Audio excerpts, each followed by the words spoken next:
माननीय गडकरी जी, आपके विभाग का एक लाभ मैंने लिया है, मैं बताना चाहूँगा। ये हमारे जायसवाल जी आपके यहाँ है। आपने यहाँ हमारे बीच में इंदौर उज्जैन से एक 4 लेन निकाला था, जो आगे जाकर के सुपर एक्सप्रेसवे से मिलने वाला था या दिल्ली जाने के लिए था।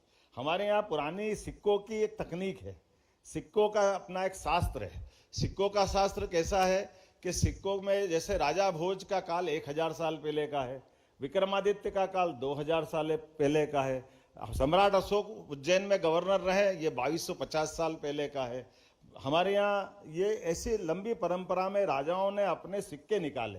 तो सिक्कों का एक शास्त्र है कि सिक्के के एक तरफ तो जो राजा रहता था वो अपने चिन्ह कोई लगा देता था, लेकिन उसके पीछे वाली साइड में एक कॉमन चीज रहती थी जो हर बार एक जैसी रहती थी। अर्थात जैसे उदाहरण के लिए उज्जैन का सिक्का अगर 2000 साल पुराना भी होगा, सम्राट विक्रमादित्य काल का, अशोक के काल का भी होगा, 1000 साल पहले राजा भोज के काल का होगा, तो पीछे उसमें एक चौराहा जैसा 4 रास्ते निकल रहे हैं, ऐसा उसका ये अर्थात पूरे देश का सेंटर पॉइंट उज्जैन है, ये उसमें बनाया हुआ है। तो या उत्तर दक्षिण पूर्व पश्चिम कोई भी देश में कहीं जाएगा तो वो उससे ही उस मार्ग से गुजरेगा, वो मार्ग की पहचान जैसा एक उसमें चिन्ह बना हुआ है। उस चिन्ह के आधार पर चूंकि हमारे यहाँ उज्जैन से आगर होकर के झालावाड़ के रास्ते से दिल्ली का एक 4 लेन आपने मंजूर किया था। मैं जायसवाल जी के पास गया, ऑफिस में बैठा, मैंने कहा भाई आपने ये मार्ग मंजूर कर दिया, टेंडर भी कर दिया, लेकिन ये लंबा पड़ेगा, इसको छोटा करो, इसको उज्जैन से घुमाओ।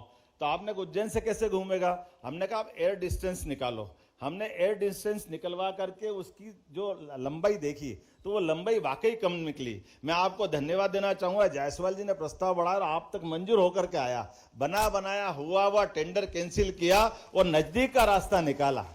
तो ये जो नई तकनीक के साथ पुराने हमारे अनुभव भी है, कई सारी चीजों का जो लाभ जोड़ते हैं, ये मुझे लगता है कि सड़क की गुणवत्ता के साथ साथ इस प्रकार की भी आवश्यकता है जिससे हम अपने सरकार के दिए गए धनराशि का सदुपयोग भी करें, सही उपयोग भी करें, और वक्त के साथ हमारे यशस्वी प्रधानमंत्री और माननीय गडकरी जी के जो मूल भाव है, वाकई ये इसी प्रकार के